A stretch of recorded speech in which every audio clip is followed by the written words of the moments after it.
Pinabulaan na ng kampo ni Vice President Leni Robredo na siya'y buntis. Kumakalat kasi sa social media ang ilang post na tila patama sa kanya.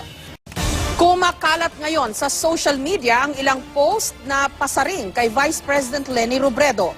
Ayon sa tagapagsalita ni Robredo, tila bahagi raw ito ng demolition campaign laban sa Vice Presidente. May report si Bernadette Reyes.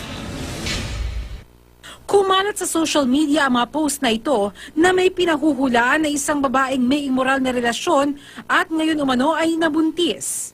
Sa post naman na ito, ginamit ang litrato ng grupo ng mga buntis na sumuporta noon sa kampanya ni Vice President Leni Robredo. Tanong ng nag-post, sino raw ang ama at kailan ito manganganak? Umabot na kay Robredo ang mga tila pasaring pero ayon sa kanyang tagapagsalita, pinili raw ng Vice Presidente na huwag pansinin ang mga ito. Sabi niya parang nakaka-insulto na may ganitong mga bagay na itinatapon sa kanya. Gusto na lang din niyang tawanan dahil parang wala talagang katuturan at walang matinong basihan. Ayon pa sa tagapagsalita ni Robredo, nagmula raw ang maling balita sa mga website na nagbabalat kayo bilang news sites na pinakakalat naman ng mga trolls. Simula na raw ito ng demolition campaign laban sa pangalawang Pangulo. Binalaan na rin po kami na mayroong well-orchestrated, well-funded initiative para gawin ito. At para sa amin, nagtatanong kami, sino ang nasa likod ng lahat ng ito? Naniniwala raw sila sa kakayanan ng mga Pilipino sa paghusga ng katotohanan at maling balita. Ang panganay na anak ni Robredo na si Aika, sinagot ang mga lumabas sa social media. Tinawag niya Immaculate Conception ang umano'y pagdadalang tao ng tinutukoy sa mga post. Mabuti pa raw ang mga nagpapakalat nito dahil marami silang oras. Matatanda ang minsan na rin biniro ni Pangulong Rodrigo Duterte si Robredo noong anniversary ng Bagyong Yolanda tungkol sa pagkakaroon nito ng kasintahan. Pero giit ng tagapagsalita ni Robredo, wala na raw oras pa sa mga ganitong bagay ang Vice Presidente. Wala na po siyang time talaga para sa bagay na yan. Lalong-lalo na dahil nakatutok din siya maliban sa kanyang trabaho dito sa HODC at sa Office of the Vice President sa pangangalaga sa kanyang tatlong mga anak. Maharlikans, hello po sa aking mga kababayan, lahat po ng mga Pilipino all over the world. Nag-iingay po ang mga kultong dilaw, so dapat po natin silang supalpalin sa facts at katotohanan. Gusto ko pong basahin sa inyo, sa mga hindi pa po nakakabasa nito, sa binitawang salita ng fraud queen, na walang iba kundi si Lugaw Queen na mandaraya at mandurugas. Ang sinabi po niya regarding sa sikretong paglibing kay dating Pangulong Marcos, sabi niya, it's like a thief in the night. The Marcos family deliberately hid the information of burying former President Marcos today from the Filipino people. They obviously flouted the law where the decision does not become final and executory until 15 days or the resolution of the MR. We are disturbed that this happened in coordination with the AFP and PNP, demonstrating further that the judicial process has been thoroughly disregarded.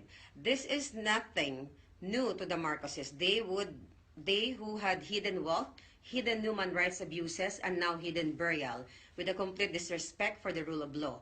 Once again, we strongly condemn the burial of the former dictator in the libingan ng mga bayani, as stated in the several decisions from the Supreme Court. Ferdinand Marcos was a thief, a murderer, and a dictator. Coming from her mouth. I-emphasize natin later. He is no hero. If he were, obviously, his family would not have to hide this burial like a shameful criminal did. Hoy, punyeta kang Robredo ka. Naririnig mo ba ang sarili mo kung sino ang thief in the night?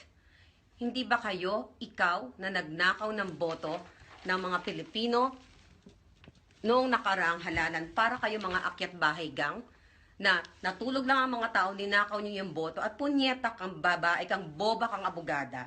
Patutunayan ng taong bayan na makukulong ka at pagdurasahan mo yung mga kasalanan.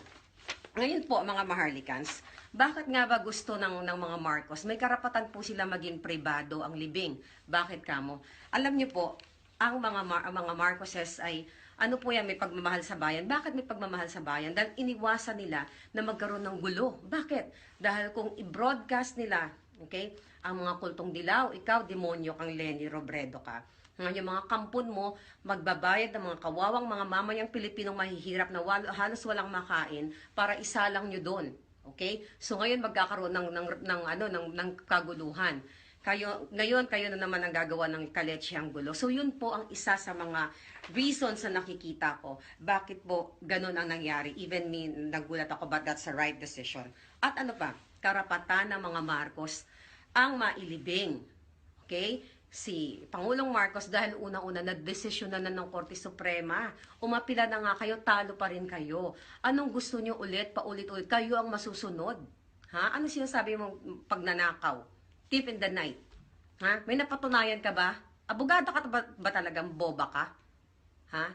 Balita ko 5 beses ka daw nag-take ng bar exam. Peste kang babae ka. At ano pa? Ayun, na-approve ng Supreme Court at ayun, ulit, yun lang po halos ang nakikita ko dito. Gusto ko lang pong sabihin sa inyo mga kabataan, nakikita ko po sa social media na mas marami po tayong gising. Okay? Huwag po tayo maniwala sa mga kultong dilaw na to dahil po ngayon nananawagan ng mga kultong dilaw. Nagbabayad dyan mga yan. Ang mga biktima, mga kawawang mga Pilipino na sinasangkalan nila sa kanilang mga pansariling interest. Kayo mga kultong dilaw kayo, oras nyo na. Okay? Ikaw, Robredo, mapapatunayan ng taong bayan, magsasama-sama kaming makulong kayo. Mga hayop kayo, mga salot kayo sa lipunan. Ang kapal ng mukha mo. Yung lugaw mo na pinagsasabi mong 406 million, okay, na sinabi mong nagbenta, pero ninakaw ninyo sa Yolanda, mga pesting yawa kayo. Mga hayop to, mga kultong dilaw na to, akala mo nagmamalinis. Yang Edsel Lagman na yan, ha? Dakdak ng dakdak yung matandang mukhang punong ugat. Kulukulubot ang mukha. Ha? May kaso yan, may nakabinbin na kasong pagnanakaw din sa Bicol. Ang kapal ng mukha ninyo, ikaw virus. Lahat kayo dyan, mga pesting yawa kayo. So yun lang po, tuloy ang labanan natin itong mga hayop na to, lalo na itong Robredo na demonyita. Sabi nga po ni Secretary of the Cabinet na si June Ivasco na na-interview ko few days ago, ikaw Robredo, paikot-ikot ka lang, wala kang ginagawa, nagpapa-photo op ka, nagpapa-cute ka at nag-aantay ka na maisakatuparan ninyo ang Plan B para masira nyo na naman ang gumaganda ng mga sitwasyon ngayon sa ating bayan. So yun lang po, Maharlikans. At nag-celebrate ako kanina, naging okay ako, makapag-margarita ako, but ngayon, hinaidlad na naman ako ng mga kultong dilaw, but it's okay. Para sa bayan, para sa inyo, sama-sama tayong murahin ang babaeng bobang to. Tang-inang lawyer to. Nag-aaral ka ba talaga? O nangopya ka lang? Gaga ka?